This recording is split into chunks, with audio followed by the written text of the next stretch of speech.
সিদ্ধিরগঞ্জে gas লিকেজের অগ্নিকাণ্ডের ঘটনায় একই পরিবারের 9 জন অগ্নিদগ্ধ এবং তারা ভর্তি আছেন রাজধানীর জাতীয় বার্ন ইনস্টিটিউটে। সেখানে আছেন আমাদের সহকর্মী সাব্বির আহমেদ। অগ্নিদগ্ধদের বর্তমান অবস্থা জানতে আমরা সরাসরি যুক্ত হচ্ছি তার সঙ্গে। সাব্বির, যারা দগ্ধ রয়েছেন তাদের শারীরিক অবস্থা কিরকম, কত শতাংশ পুড়ে গেছে, কেউ আশঙ্কাজনক অবস্থায় আছেন কিনা, বিশেষ করে 1 মাসের যে শিশু তার অবস্থা কেমন, একটু বিস্তারিত জানাবেন। সিদ্ধিরগঞ্জে যে ভয়াবহ গ্যাস লিকেজের বিস্ফোরণের ঘটনাটি ঘটেছে, সেই বিস্ফোরণে যে 9 জন দগ্ধ অবস্থায় রয়েছেন তাদের সবার অবস্থাই আসলে এই মুহূর্তে সংকটাপন্ন অবস্থায় রয়েছে। কিছুক্ষণ আগে চিকিৎসকদের পক্ষ থেকে আমাদের সঙ্গে কথা বলা হয়েছে এবং জাতীয় burn institute burn and surgery ইনস্টিটিউটের যিনি এই মুহূর্তে ভারপ্রাপ্ত পরিচালক রয়েছেন আহমেদুল কবির, তিনি আমাদের সঙ্গে কথা বলেছেন। তিনি যেটি বলেছেন যে 9 জন দগ্ধ রয়েছেন এদের মধ্যে 8 জন এই মুহূর্তে এই জাতীয় বার্ন অ্যান্ড প্লাস্টিক সার্জারি ইনস্টিটিউটে চিকিৎসা নিচ্ছেন। আরেকজন ঢাকা মেডিকেলের যে বার্ন ইউনিটি রয়েছে সেখানে চিকিৎসা নিচ্ছেন। এখানে যে 8 জন রয়েছেন এই 8 জনের মধ্যে শুধুমাত্র একজন ছাড়া বাকি সবার 30% উপরে বার্ন রয়েছে এবং 1 মাস বয়সী একটি শিশু রয়েছে, যেই শিশুটির শরীরের প্রায় 30% পুড়ে গেছে এবং যারা দগ্ধ রয়েছেন সেই দগ্ধদের মধ্যে 3 জনের শ্বাসনালী পুড়ে গেছে। আর শ্বাসনালী পুড়ে যাওয়া মানে এটাকে চিকিৎসকদের ভাষায় বলা হয় ইনহেলেশন বার্ন, যার ফলে শ্বাসনালী পুড়ে গেলে অতীত অভিজ্ঞতা যেটি বলে সেই অতীত অভিজ্ঞতায় দেখা যায় যে সচরাচর এই রোগীগুলোকে সার্ভাইভ করানো খুব কষ্টকর হয়ে পড়ে বা দুরূহ হয়ে পড়ে।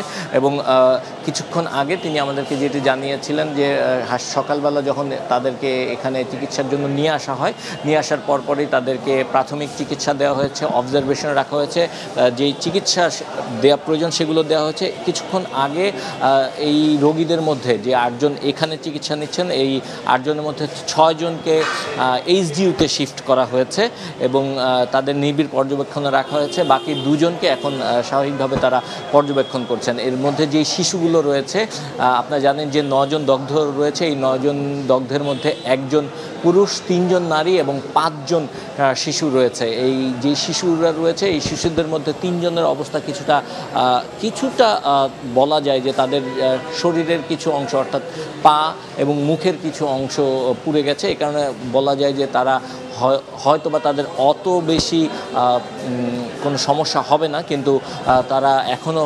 সংকটাপন্ন অবস্থায় রয়েছেন এবং তারা যেটি বলছেন যে প্রয়োজনীয় যে ব্যবস্থা নেওয়া সেই ব্যবস্থা তারা নিচ্ছেন। একটি বিষয় জানিয়ে রাখতে চাই যে বাসাটিতে তারা ভাড়া থাকতেন, সেই বাসাটিতে এর আগেও 2 বার আগুনের ঘটনা ঘটেছিল এবং গ্যাসের লিকেজের যে সমস্যাটি রয়েছে এটি বাড়িওয়ালাকে জানানো হয়েছিল, কিন্তু বাড়িওয়ালা তাতে কর্ণপাত করেননি এবং তারপরই কিন্তু এই দুর্ঘটনাটি ঘটল এবং রাত 3টা নাগাদ বিকট শব্দ শুনতে পান স্থানীয় লোকজন এবং তারপরই তারা বাইরে বেরিয়ে আসেন এবং বাইরে বেরিয়ে এসে দেখতে পান যে রাস্তার ওপরে এই দগ্ধ যারা রয়েছেন তারা পড়ে আছেন এবং টিনশেড বাসা ছিল একটি, মূলত সেই টিনশেড বাসার কিছু অংশ যেই জায়গাটিতে এই বিস্ফোরণের ঘটনা ঘটছে সেই জায়গাটি ক্ষতিগ্রস্ত হয়েছে এবং এই ঘটনায় যে এই গ্যাসের যে সমস্যা ছিল, এই গ্যাসের লিকেজের এই সমস্যার কারণে যারা দগ্ধ হয়েছেন তারা কিন্তু এই বাসাটি ছেড়ে দিয়েছিলেন এবং আগামী 1 তারিখে তারা অন্য একটি বাসায় চলে যাওয়ার কথা ছিল, কিন্তু তার আগেই এই দুর্ঘটনা ঘটেছে। অর্থাৎ এই দুর্ঘটনার দায় কোনোভাবেই যে বাড়ির মালিক রয়েছে সেই বাড়ি মালিক কিন্তু এড়াতে পারেন না।